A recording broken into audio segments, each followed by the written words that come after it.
a importância da cultura nos processos históricos e políticos. Na teoria marxista, a economia é o único aspecto da sociedade capaz de promover transformações na sociedade. Esta é a ideia do materialismo histórico de Marx e Engels. No entanto, outros pensadores marxistas posteriores a Marx e Engels, os frankfurtianos e, mais tarde, o italiano Antonio Gramsci, ampliaram a leitura marxista sobre a sociedade e entenderam o papel fundamental da cultura nos processos históricos e políticos. Para os pensadores frankfurtianos, a economia era dominante e a cultura era determinante. Ou seja, para fazer revolução socialista, é necessário dominar estes dois polos da sociedade, já que a classe dominante só é dominante porque domina a economia e a cultura. Particularmente, considera a tese da Escola de Frankfurt uma ampliação da obra de Marx e Engels, pois compreende a sociedade capitalista numa perspectiva mais holística. Não que Marx e Engels não discutiram a cultura burguesa. Em suas obras, este debate aparece. Eles chamaram de processo de reificação social.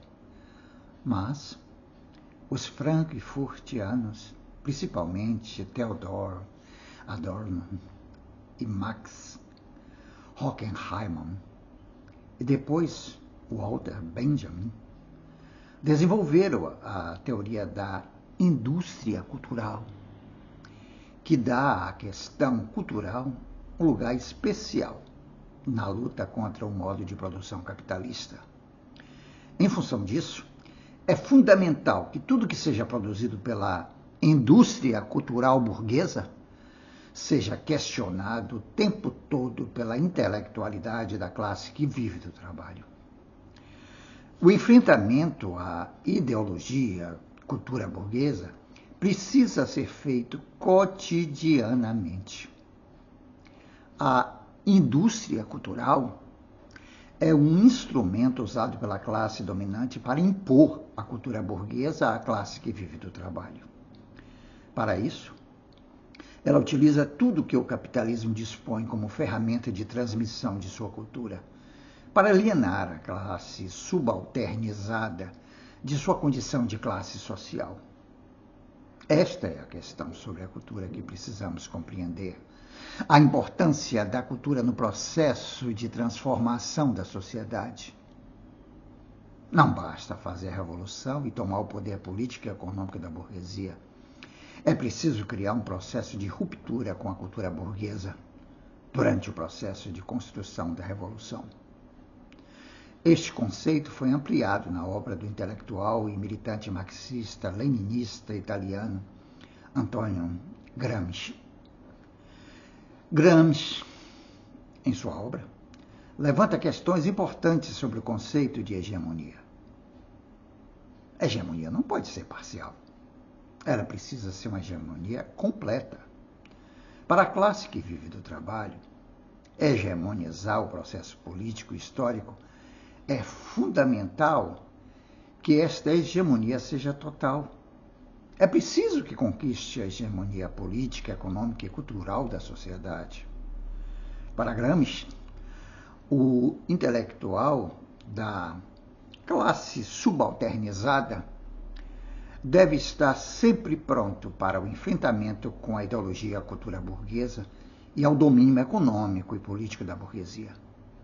Este é o papel da intelectualidade da classe que vive do trabalho, no processo de construção da hegemonia política, econômica e cultural da classe historicamente subalternizada.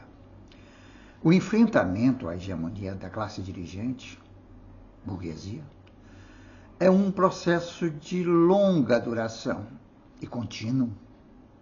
Não há tempo para adequação à ordem burguesa.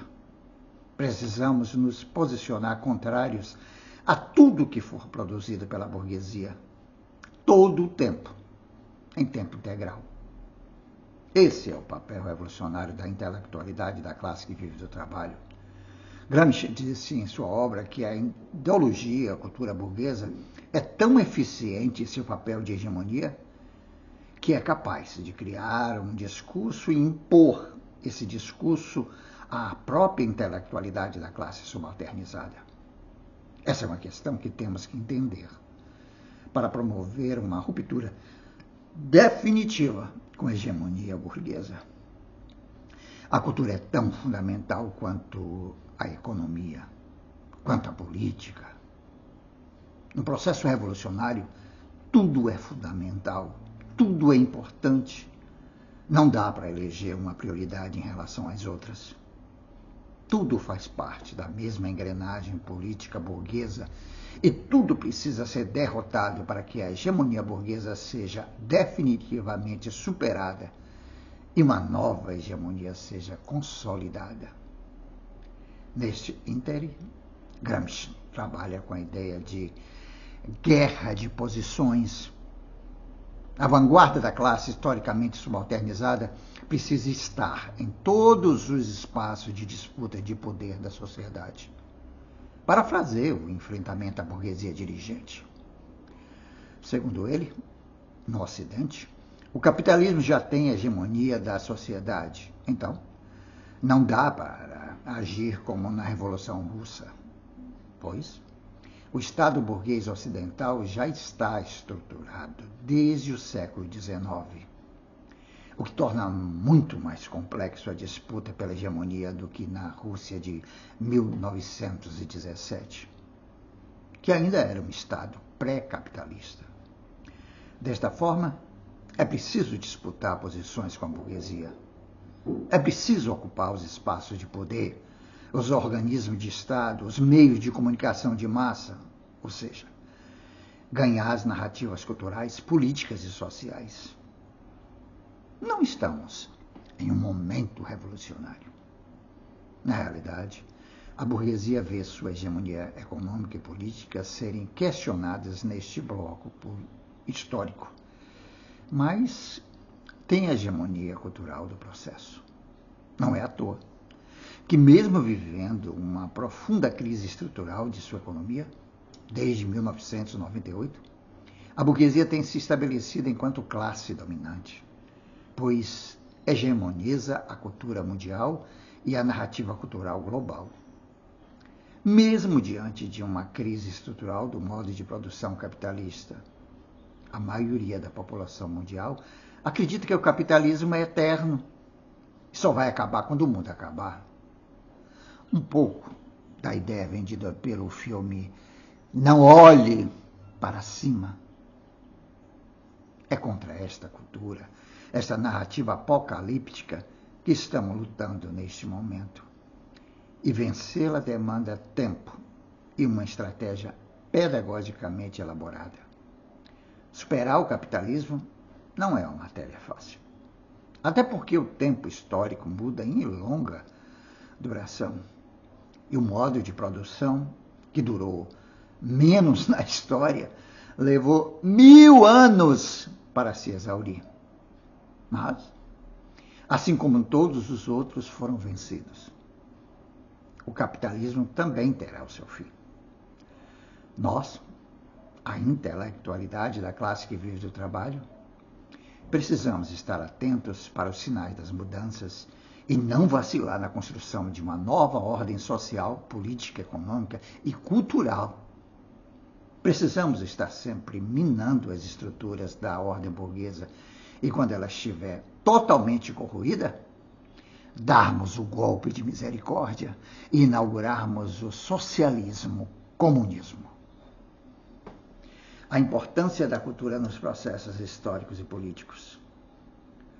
Texto de João Paulo Pereira, publicado no dia 29 de setembro de 2025. Para quem ainda não sabe, João Paulo Pereira é professor, escritor, poeta, ensaísta, historiador, cronista, católico e militante político de esquerda.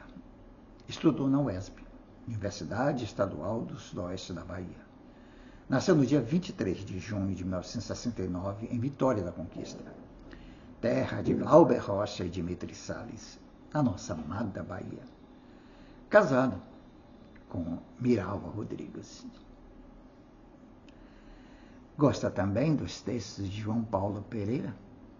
Então, curta, compartilhe, comente, se inscreva neste canal, Jorge Lula Barreto, e ative o sininho para receber as notificações. 2 vídeos novos curtos todos os dias, um pela manhã e outro à tarde. Se possível, seja membro ou membra do nosso canal e me ajude a espalhar cultura por todos os cantos. Política, espiritualidade, literatura, música, teatro, cinema, humor, amor, sexualidade, tudo junto e misturado, como a própria vida. Obrigado pela força. Dê o like para gerar engajamento. Renda básica universal, já. O dinheiro não é dos governos, é do povo, que paga imposto em tudo que consome.